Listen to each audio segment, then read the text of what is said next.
How to start your own e commerce business. नमस्कार दोस्तों, मैं हूं लक्षित सेठिया और आज मैं आपको बहुत इंपॉर्टेंट टॉपिक के बारे में बताने वाला हूं। आज मैं आप सभी को बताऊंगा कि कैसे आप अपने ई कॉमर्स बिजनेस को स्टार्ट कर सकते हैं, बिल्ड कर सकते हैं और धीरे धीरे ग्रो कर सकते हैं।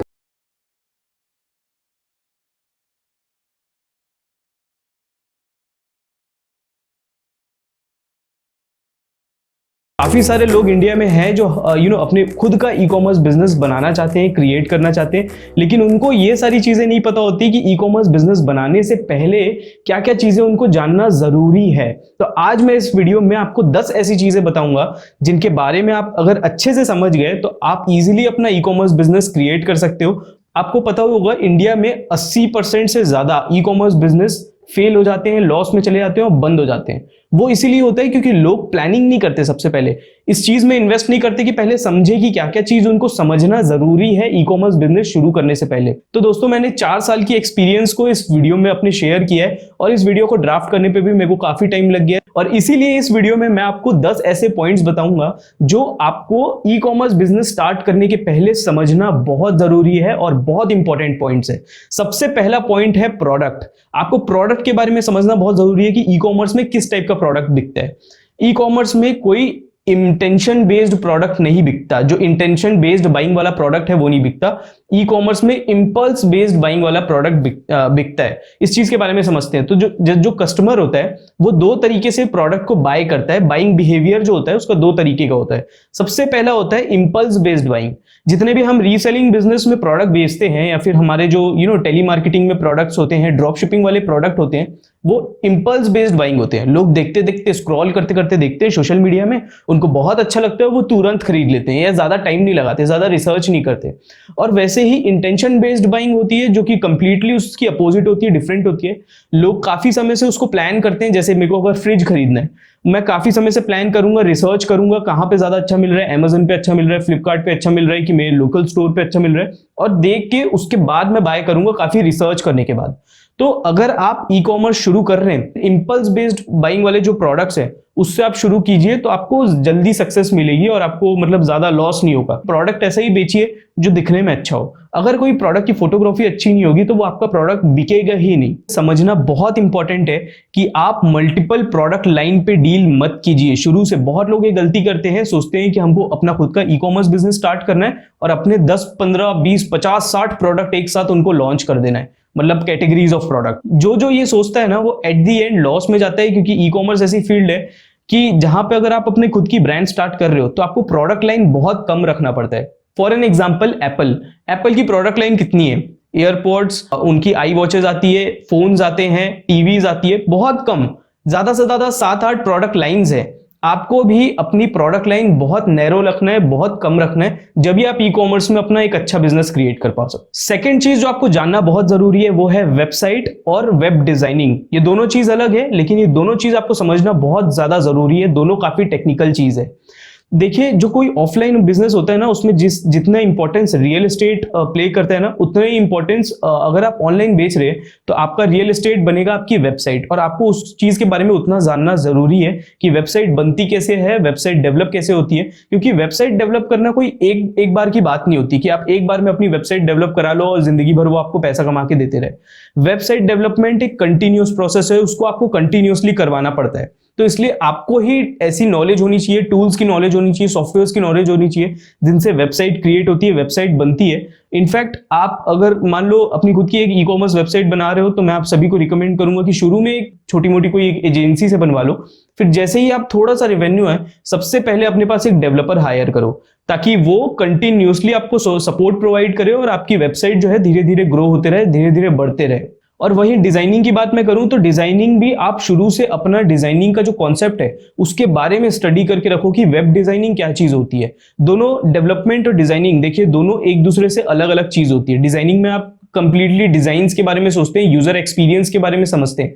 वहीं डेवलपमेंट में आप थोड़ी लॉजिकल चीजें और बेसिकली क्या प्रोसेस है उस चीज के बारे में समझते हैं कि वो प्रोडक्ट जो है वो आपका डेवलप कैसे होगा। ये कोडिंग के ऊपर डिपेंड करता है आपका डेवलपमेंट वाला पार्ट। तो दोस्तों, अगर आप चालू कर रहे हैं तो मैं आप सभी को सजेस्ट करूंगा कि आप कोई वर्डप्रेस या फिर विक्स या फिर इस टाइप के जो प्लेटफॉर्म्स है वहां से अपनी वेबसाइट मत बनवाइए। आप सोर्स से कोडिंग करवाइए, क्योंकि जब भी आपकी वेबसाइट गूगल में लिस्ट होती है गूगल देखता है कि वो किसी वेबसाइट बिल्डर से वेबसाइट बिल्ड हुई है कि आप सोर्स से कोडिंग किए, और सोर्स से कोड करने वाली वेबसाइट ज्यादा अच्छी रैंक होती है गूगल में। और एक आखिरी सजेशन आप सभी के लिए कि अपनी ई कॉमर्स वेबसाइट बनवाने से पहले अपनी एक सोशल कॉमर्स वेबसाइट बनवाओ। अपनी एक ऐसी वेबसाइट बनवाओ जिससे आपको पता चले कि हाँ, आपके पास लोग आ रहे हैं, उनकी रिक्वायरमेंट क्या है, उनकी प्रॉब्लम्स क्या है। सोशल कॉमर्स वेबसाइट में ये होता है कि लोग ज्यादा डायरेक्ट खरीद नहीं सकते प्रोडक्ट को। वो जो भी प्रोडक्ट पे इंटरेस्टेड होते हैं वो सीधा आपके व्हाट्सएप पे आ जाते हैं और आपको इंक्वायरी जनरेट करते हैं, आप व्हाट्सएप पे उनकी सेलिंग करते हो। तो सोशल कॉमर्स वेबसाइट, हम लोगों को सोशल कॉमर्स वेबसाइट बना के देते हैं, आप हमसे कांटेक्ट कर सकते हो उस चीज के लिए। बट हमेशा पहले अपनी सोशल कॉमर्स वेबसाइट बनाना, ताकि आपको पता चले कि आपका कस्टमर क्या चाहता है, आपका कस्टमर को क्या क्या प्रॉब्लम है, या किस टाइप के प्रोडक्ट्स आप और सेल कर सकते हैं। बहुत सारे इनसाइट्स आपको कस्टमर से मिलते हैं। सेकंड, आप उसके बाद अपना ई कॉमर्स बिजनेस स्टार्ट कीजिए, ई कॉमर्स वेबसाइट स्टार्ट कीजिए जिसमें आप फुल फ्लैज ऑटोमेटेड सिस्टम को क्रिएट कर सकते हैं। फिर दोस्तों तीसरी चीज हो गई शिपिंग और लॉजिस्टिक्स। आपको पता है जो ज्यादातर स्टार्टअप्स, ई कॉमर्स स्टार्टअप्स है, वो फेल इसलिए होते हैं क्योंकि उनको जो शिपिंग है ना, शिपिंग प्राइसेस है वो ले डूबती है। अब इंडिया में शिपिंग 3 प्रकार की है। सबसे पहले तो हो गई आपकी प्रीपेड शिपिंग, फिर हो गई आपकी कैश ऑन डिलीवरी शिपिंग, और उसके बाद हो गई आपकी रिटर्न शिपिंग, जो आप रिटर्न लेते हो अपने कस्टमर से प्रोडक्ट, उस चीज की शिपिंग। और ये तीनों शिपिंग के बारे में जानना बहुत जरूरी है। अगर आप खाली प्रीपेड वाली सिस्टम दे रहे हो, आपके पास लोग कम आएंगे थोड़े से, लेकिन आप प्रॉफिटेबल रहोगे, मतलब आप सस्टेनेबल रहोगे, प्रॉफिटेबल नहीं सस्टेनेबल रहोगे।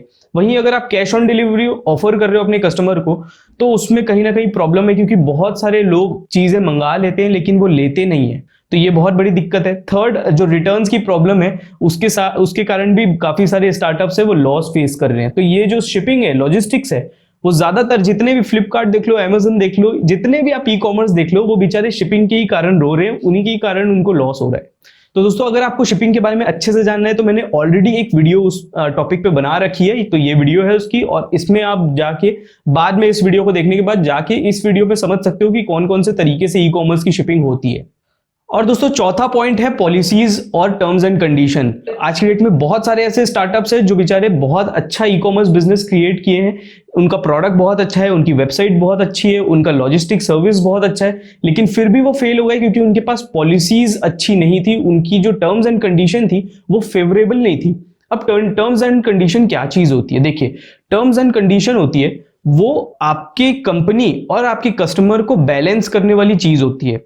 ठीक है, आप लोगों को ऐसी पॉलिसीज देते हो, ऐसी टर्म्स एंड कंडीशन देते हो जो कस्टमर को भी फेवर करे प्लस आपकी कंपनी को भी फेवर करे। कुछ ऐसी कंपनीज होती है जो कस्टमर को फेवर करती है और उनकी कंपनी को नहीं करती, उनकी कंपनी लॉस में आ जाती है। कुछ ऐसी टर्म्स एंड कंडीशन होती है जो कंपनी को ही फेवर करती है, कस्टमर को नहीं करती, तो कस्टमर रिटेंशन नहीं आता, उनके पास ज्यादा कस्टमर्स ही नहीं आते। तो आपको इन दोनों चीज के बीच में बहुत अच्छे से बैलेंस करके अपनी पॉलिसीज बनानी पड़ेगी। अब ई कॉमर्स में किस किस टाइप की पॉलिसीज होती है, देखिए समझिए। सबसे पहले तो आपको cash on delivery, return, exchange, product के जो भी डैमेज हो रहा है या फिर आप रिटर्न क्या क्या चीज में ले रहे हैं, उस चीज के ऊपर आपको अच्छे से पॉलिसी बनाना है। सेकेंड, आप लॉजिस्टिक के ऊपर अपनी पॉलिसी बना सकते हैं कि आप कितने दिन में आप प्रोडक्ट को शिप कर रहे हैं, और अगर शिपिंग के दौरान कुछ होता है तो उसकी गारंटी वारंटी क्या है, उस चीज के ऊपर बना लीजिए। फिर लोगों का जो डेटाबेस है आपके पास, उस चीज के ऊपर पॉलिसी बना लीजिए कि आप जो भी लोगों का डेटा आपके साइट में आ रहा है, जो भी अपना ईमेल एड्रेस या व्हाट्सएप नंबर, फोन नंबर आपकी वेबसाइट में छोड़ के जा रहा है, उस डेटाबेस को आप कैसे यूज करोगे, ये चीज बहुत जरूरी है। नहीं तो अगर आप थोड़ा सा भी प्राइवेसी ब्रीच किए लोगों की, तो हो सकता है कि आपके ऊपर कोई केस कर दे और लीगल एक्शन हो जाए आपकी कंपनी के ऊपर। फिर दोस्तों पांचवी ऐसी चीज है जो आपको जानना बहुत जरूरी है, वो है मार्केटिंग स्ट्रेटेजी। ई कॉमर्स बिजनेस चालू करने के पहले कम से कम 4 महीने तो आप ये समझने में गुजारिए कि मार्केटिंग स्ट्रेटेजी कैसे होगी। मार्केटिंग बहुत इंपॉर्टेंट है दोस्तों। लोग, हर एक ई कॉमर्स बिजनेस की अलग मार्केटिंग स्ट्रेटेजी होती है। अब मार्केटिंग स्ट्रेटेजी क्या होती है, आपको पूरा डिफाइन करना पड़ेगा कि जो कस्टमर है, आप एडवर्टीजमेंट कौन से प्लेटफॉर्म पे चलाओगे। जैसे फॉर एन एग्जांपल, एक एग्जांपल बता रहा हूं, जैसे आप इंस्टाग्राम पे मार्केटिंग कर रहे हो, वहां पे आप पोस्ट डाल रहे हो, वहां पे आप कंटेंट वायरल मार्केटिंग कर रहे हो, जहां से देख के आपकी टारगेटेड ऑडियंस आएगी, वहां से देखने के बाद ऑडियंस आपके कंटेंट को देखेगी, कंटेंट को देखने के बाद ऑडियंस आपकी लिंक पे जाएगी, लिंक पे क्लिक करने के बाद वो आपके प्रोडक्ट को देखेगी, वहां से प्रोडक्ट को देखने के बाद आपके पास व्हाट्सएप पे आएगी, व्हाट्सएप पे आने के बाद आप उनका नंबर डेटाबेस सेव करोगे, उस डेटाबेस को आप फिर रीमार्केटिंग करने के लिए यूज करोगे। तो ये जितना जो मैं चेन बताया आपको, ये पूरी एक चेन होती है, एक कस्टमर जर्नी की पूरी एक चेन होती है। इसको आपको प्रॉपर एक स्ट्रेटेजी बना के अपने पास रखना होगा कि मेरे पास मेरा कस्टमर आएगा कहां से, आने के बाद कस्टमर जाएगा कहाँ पे, मतलब कौन सा उसका पेमेंट गेट अवे होगा, कौन सा उसका बाइंग गेट अवे होगा। फिर उसके बाद उस कस्टमर के डेटाबेस को हम कैसे यूज करेंगे उसको रीमार्केटिंग करने के लिए, जो एक बार बंदा कस्टमर बन गया उसको बार बार कस्टमर्स कैसे बनाएंगे। तो ये पूरा एक प्रोसेस होता है जिसको बोलते हैं मार्केटिंग स्ट्रेटेजी, जिसमें हम लोगों को हेल्प भी करते हैं। और लोग इस चीज के ऊपर ज्यादा ध्यान नहीं देते और काफी सारे स्टार्टअप्स इसलिए डूब जाते हैं क्योंकि उनकी मार्केटिंग स्ट्रेटेजी सही तरीके की नहीं होती। तो दोस्तों मार्केटिंग स्ट्रेटेजी के ऊपर मैंने ऑलरेडी अभी न्यू एक वीडियो बनाई है, उसको आप जाके देखिए, जिसमें मैंने 19 मार्केटिंग स्ट्रेटेजीज के बारे में एक्सप्लेन किया है। काफी इंपॉर्टेंट वीडियो है, वो आपको काफी अच्छी लगेगी। फिर दोस्तों छठवीं ऐसी चीज है, वो काफी सारे लोग समझ ही नहीं पाते या उस चीज के बारे में सोच नहीं पाते। ई कॉमर्स बिजनेस अगर आप स्टार्ट कर रहे हो तो आपको एक ई कॉमर्स ऑपरेटर की जरूरत हर पल में, हर टाइम पे लगेगी। ई कॉमर्स ऑपरेटर कौन होता है? देखिए, आप ये सोचते हो कि मैं एक ई कॉमर्स बिजनेस स्टार्ट करूंगा और मैं इस बिजनेस को चलाऊंगा, वैसा नहीं होता है टिपिकली। आप बिजनेस के अंदर जाके अगर आप बिजनेस को रन करोगे तो आप ऊपर से बिजनेस को हैंडल नहीं कर पाओगे। आपको ऊपर से बिजनेस को हैंडल करना है और अंदर से चलाना आपके एम्प्लॉय को है। जो ये काम करेगा वो है ई कॉमर्स बिजनेस का ऑपरेटर, जो कंटिन्यूअसली वेबसाइट्स को अपडेट करेगा, जो नए नए प्रोडक्ट डालेगा, नए बैनर वगैरह चेंज करेगा। फिर उसके बाद आपकी वेबसाइट पे और कोई नोटिफिकेशन वगैरह डालना है तो वो डालेगा। कस्टमर्स के डिस्प्यूट्स होते हैं, क्वायरीज होते हैं, वो सारी चीज रिजॉल्व करेगा। तो इसके लिए आपको डेडिकेटेडली एक पर्सन चाहिए जो आपकी वेबसाइट से हमेशा कनेक्टेड रहे, जो आपका डैशबोर्ड बैकएंड जो रहता है, वेबसाइट का बैकएंड जो रहता है, उसमें हमेशा वो काम करते रहे। ज्यादातर लोग ये नहीं करते, खुद ही करने बैठ जाते हैं और अपना बहुत सारा टाइम वेस्ट कर देते हैं लाइफ का। फिर दोस्तों सातवीं चीज हो गई एडवर्टीजमेंट। एडवर्टीजमेंट ऐसी चीज है जो ज्यादा से ज्यादा लोगों को आपके प्लेटफॉर्म तक के लेके आती है, आपकी मार्केटिंग स्ट्रेटेजी तक के लेके आती है। अब एडवर्टीजमेंट भी दो प्रकार की होती है ना, एक होती है फ्री वाली एडवर्टीजमेंट, एक होती है पेड एडवर्टीजमेंट। फ्री वाली एडवर्टीजमेंट में जनरली आप कंटेंट जनरेट करते हो, जैसे मैं ये वीडियो बना रहा हूं, मैं एक कंटेंट जनरेट करता हूं, कंटेंट मार्केटिंग कर रहा हूं और यहां से लोगों को अपने फनल पे खींच के लेके आ रहा हूं। कुछ आप में से कुछ लोग होंगे जो मेरा ऐप डाउनलोड करेंगे या मेरी मेरा जो कोर्स है वो बाय करेंगे। तो वैसे ही आप दो तरीके से मार्केटिंग कर सकते हो, या तो आप ब्लॉगिंग खुद ही कर सकते हो, वीडियो ब्लॉगिंग या फिर लिखने वाला ब्लॉगिंग, दोनों खुद ही कर सकते हो, या फिर आप पेड प्रमोशन कर सकते हो। अगर आप पेड प्रमोशन कर रहे हो तो आपके पास काफी सारे फिर से प्लेटफॉर्म आ जाते हैं, जैसे Facebook ads, Google ads, influencer marketing, इस टाइप के जो प्लेटफॉर्म्स है वहां से आप अपने वेबसाइट में ज्यादा से ज्यादा ट्रैफिक ला सकते हो। और जितना ज्यादा आप एड्स डालोगे, लोग उतना ज्यादा आपको ट्रस्ट करने लग जाएंगे कि हाँ भाई इनकी एड्स काफी आती है, और आपका ब्रांड का कम्युनिकेशन उतना स्ट्रांग रहेगा, लोग उतने ज्यादा आपकी वेबसाइट पे आएंगे और परचेस करेंगे। कभी भी डिजिटल मार्केटिंग एजेंसी को हायर मत करो। एड के लिए डिजिटल मार्केटिंग अगर सीखना है तो खुद ही सीख जाओ। यूट्यूब में ऐसे बहुत सारे लोग हैं जो डिजिटल मार्केटिंग सिखाते हैं। प्लस आप बहुत सारे कोई भी पेड कोर्स ले सकते हो यार, यूडेमी से कोई कोर्स ले सकते हो जो आपको प्रॉपर डिजिटल मार्केटिंग सिखा के दे। तो डिजिटल मार्केटिंग तो जो फाउंडर है, जो बंदा स्टार्ट कर रहा है बिजनेस, उसी को ही आना चाहिए और वही बंदा सिर्फ कर सकता है। आठवीं चीज दोस्तों जो बहुत इंपॉर्टेंट होती है एक ई कॉमर्स बिजनेस स्टार्ट करने के लिए, वो है रजिस्ट्रेशंस और टैक्सेस के बारे में जानना। देखिए, अगर आपका धंधा जो है वो 20 लाख से नीचे का है तो ना आपको ज्यादा अच्छा रजिस्ट्रेशन करने की जरूरत है, ना आपको रजिस्ट्रेशन करने की जरूरत है, ना आपको टैक्सेस भरने की जरूरत है। लेकिन अगर आप उससे बड़ा बिजनेस कर रहे हो तो डेफिनेटली मैं आप सभी को बोलूंगा कि एक प्रोप्राइटरशिप रजिस्ट्रेशन कीजिए, अपना पैन कार्ड बनाइए, अपना बैंक अकाउंट डिटेल बनाइए। अगर आपका बिजनेस और बढ़ रहा है और ग्रो हो रहा है धीरे धीरे, जब मैं आप सभी को सजेस्ट करूंगा कि अपनी कंपनी क्रिएट कीजिए।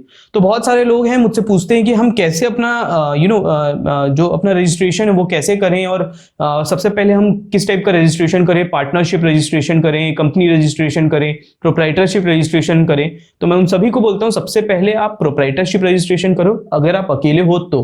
अगर आप 2-3 बंदे हो या ग्रुप में काम कर रहे हो, पार्टनरशिप रजिस्ट्रेशन कर लो, वो भी काफी इजी प्रोसेस है।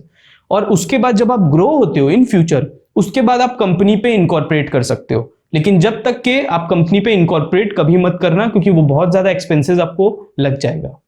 एक और चीज, आपको जीएसटी नंबर की कोई जरूरत नहीं पड़ेगी इसमें। और दोस्तों 9वीं ऐसी चीज है जो ध्यान में रखना बहुत जरूरी है, कीप अल्टरनेटिव चैनल्स अलाइव। मतलब ये है कि आप अपने ई कॉमर्स वेबसाइट में तो प्रोडक्ट बेच रहे हो, लेकिन अगर आपके पास प्रोडक्ट है तो उसको आप और भी अल्टरनेटिव चैनल्स में बेचो। जैसे फ्लिपकार्ट हो गया, अमेजन हो गया, पेटीएम हो गया, जितने मार्केट प्लेसेस है वहां पे भी बेचो, सोशल कॉमर्स है वहां पे भी बेचो। आप जितने ज्यादा चैनल्स क्रिएट करोगे, एट द एंड आपको उतने ज्यादा ऑर्डर्स आएंगे। अगर आप हमेशा एक चैनल के भरोसे बैठे रहोगे तो आपका बिजनेस हो सकता है ग्रो नहीं हो, आपका प्रोडक्ट भी अच्छा होगा फिर भी हो सकता है आपका बिजनेस ग्रो ना हो सकता है कि आपने वेबसाइट बहुत अच्छी बनी, प्रोडक्ट बहुत अच्छा है, मार्केटिंग बहुत अच्छी, स्ट्रेटेजीज सब है, लेकिन फिर भी आपकी वेबसाइट में ट्रैफिक नहीं आ रही है। और वहीं अगर मान लो ये सारी चीजें अच्छी है, अमेजन पे लिस्ट किए, हो सकता है कि आपको दिन के 100 200 ऑर्डर अमेजन से ही आ जाए। तो आप जितने ज्यादा प्लेटफॉर्म हो सके उतने प्लेटफॉर्म में अपने प्रोडक्ट्स को लिस्ट करके रखो। और दोस्तों 10वीं बात जो मैं अपनी हर वीडियो में लोगों को बोलता हूं, make a brand before starting a e commerce website. अपनी ब्रांड पहले बनाओ, अपना लोगो, अपना बिजनेस नेम, अपना पीडीएफ कैटलॉग, अपनी ब्रांड की वीडियो, अपने ब्रांड का सोशल मीडिया हैंडल्स, एक ब्रांड पहले बनाओ। एक ब्रांड बनाने के बाद में आप अपनी ई कॉमर्स वेबसाइट चालू करो। बहुत सारे लोग ऐसे होते हैं जो पहले ई कॉमर्स वेबसाइट बनाने में लग जाते हैं, अपनी ब्रांड नहीं बनाते, पहले ये सारी चीज की प्लानिंग नहीं करते, और उसके बाद ई कॉमर्स वेबसाइट के बाद वो अपनी ब्रांड बनाते हैं और फिर उनको लगता है कि यार मुझे ये चेंज करना चाहिए अपनी वेबसाइट में, वो चेंज करना चाहिए, और ऐसे करने के बाद उनका जो डेवलपर्स के साथ रिलेशन है वो भी पूरा खराब हो जाता है। तो सबसे पहले अपनी ब्रांड बनाओ, सब ब्रांड बनाने के बाद सोशल कॉमर्स में जाओ, सोशल कॉमर्स में सेलिंग करो। फिर हो सकता है तो सोशल कॉमर्स वाली एक वेबसाइट बनाओ जिससे आपको डायरेक्ट लीड्स व्हाट्सएप वगैरह पे है, वहां से आप सेलिंग इंक्रीज करो। और फिर जब एक पॉइंट आएगा लाइफ में जब आपको 20 से ज्यादा ऑर्डर अगर आपको नॉर्मली आपके व्हाट्सएप पे ही आ रहे हैं या फिर आपके सोशल मीडिया अकाउंट्स पे आ रहे हैं, और 20 से ज्यादा प्रोडक्ट अगर आप ऐसे ही बेच रहे हैं खाली, उसके बाद आप एक वेबसाइट क्रिएट करो, अपनी ई कॉमर्स वेबसाइट बनाओ। और उसके लिए भी अब मैंने जो जो आपको पॉइंट्स बताया, प्रॉपर फोटोग्राफी, प्रोडक्ट बहुत अच्छा रखो, अपने पास एक ऑपरेटर रखो, बहुत अच्छी मार्केटिंग स्ट्रेटेजीज रखो, अपना टर्म्स एंड कंडीशन क्लियर रखो। अगर आप ये सारी चीजें कर रहे हैं तो हो सकता है कि आपको 20% ई कॉमर्स ओनर्स में से आ जाए जो सक्सेसफुली इंडिया में ई कॉमर्स बिजनेस कर रहे हैं और बहुत पैसा कमा रहे हैं। अगर कोई बंदा इतनी चीजें कर लिया, ये 10 चीजों को परफेक्टली कर लिया, तो मैं गारंटी दे सकता हूं कि वो पर महीने 10 से 15 लाख रुपए इजीली ई कॉमर्स से कमा सकता है over a period of time.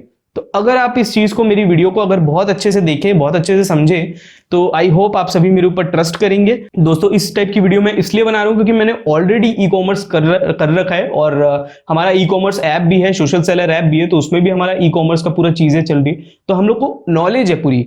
काफी सारी चीजें हैं जो गलतियां हम लोग ने अपनी लाइफ में पहले कर चुका है। मैं नहीं चाहता कि इस वीडियो को देख के आप भी वो सारी गलती करो, तो इसलिए मैं आप सभी के लिए वीडियो बनाया हूं। आई होप अभी भी किसी को डाउट होगा अगर, तो वो अभी मुझसे प्रॉपर कंसल्टेशन ले सकते हैं ई कॉमर्स के ऊपर। मैं उनके साथ बैठ के प्रॉपर उनको कंसल्ट करूंगा, गाइड करूंगा कि कैसे वो अपना ई कॉमर्स बिजनेस स्टार्ट करें।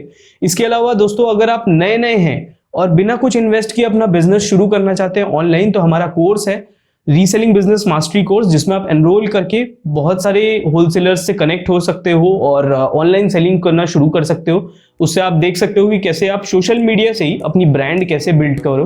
तो काफी अच्छा कोर्स है, हमको काफी अच्छा रिव्यू है।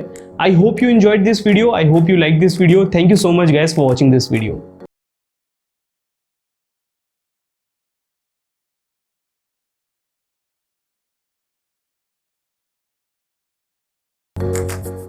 रीसेलिंग बिजनेस मास्टरी कोर्स में एनरोल करना काफ़ी आसान है। लिंक क्लिक करके आप सीधा हमारे कोर्स की वेबसाइट पे पहुंच सकते हो। वेबसाइट में स्क्रॉल करके आप कोर्स के बारे में सारी इन्फॉर्मेशन देख सकते हो। इनफैक्ट यहाँ पे आप रिव्यूज और रेटिंग्स देख सकते हो जो सारे रीसेलर्स ने हमें दी है। उसके बाद आप 1 बाय 1 कोर्स का स्ट्रक्चर देख सकते हो। फिर आप यहाँ से एनरोल नाउ की बटन पे क्लिक करके कोर्स को बाय कर सकते हो। जैसे ही आप एनरोल नाउ की बटन में क्लिक करोगे आपके सामने 4 फील्ड्स आ जाएगी। आपको अपना नाम डालना है, अपना मोबाइल नंबर डालना है, एंड देन आपको अपना पासवर्ड डाल के जस्ट लॉग इन करना है।